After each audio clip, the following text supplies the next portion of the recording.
56 மதிப்பெண்கள் பெற்று நீட் தேர்வில் வெற்றி பெற முடியாமல் அன்புமகள் அனிதா நம்மை விட்டு போனது நமக்கு தெரியும்.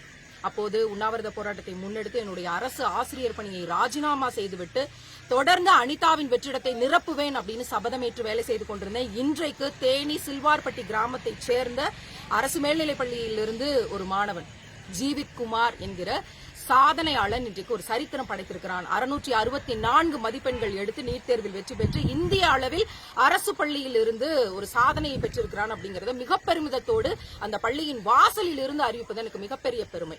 கடந்த ஆண்டு இதே இடத்தில் அவனை கண்டறிந்து எத்தனை மார்க் வாங்குவேன்னு கேட்டப்ப 650க்கு மேல வாங்கிருவேமா, எனக்கு சிலபஸ் கொடுத்தா நான் வாங்கிருவேன் சொன்ன போது ஒரு பிரைவேட் கோச்சிங் சென்டர்ல நாமக்கல் SRBல சேர்த்து படிக்க வச்சோம். இன்றைக்கு ஓராண்டில் இந்த சாதனை பெற்றிருக்கிறான். பக்கத்தில் இருக்கக்கூடிய அருள்முருகன் என்ற இந்த ஆசிரியர் தான் அந்த பள்ளிக்கூடத்துல பகுதி நேர ஆசிரியராக இருந்த போதும் கூட சிலபஸ் கொடுத்தா படிச்சிருவியாடா அப்படின்னு கேட்ட அந்த ஒற்றை கேள்வி அவர் இவனை கண்டறிந்து இவனை எனக்கு அறிமுகம் செய்து நாங்க முன்னெடுப்பை செய்து அமெரிக்கால இருந்து டொனேஷன் வாங்கி பள்ளி தலைமை ஆசிரியர் திரு மோகன் அவர்களுடைய உதவியால இதை செய்து இன்னைக்கு சாதிச்சு காட்டியிருக்கோம். நான் ஜீவித்குமாரிடம் கேட்டேன், தம்பி 18 பிள்ளைகள் நீட் தேர்வு என்ற பெயர்ல செத்து போயிருக்காங்க தம்பி. அந்த 18 பிள்ளைகள் மட்டுமல்ல, எத்தனையோ பேர் தோல்வி பயத்துல இன்றைக்கும் செத்து போயிடலாமான்னு யோசிச்சுக்கிட்டு இருப்பாங்க.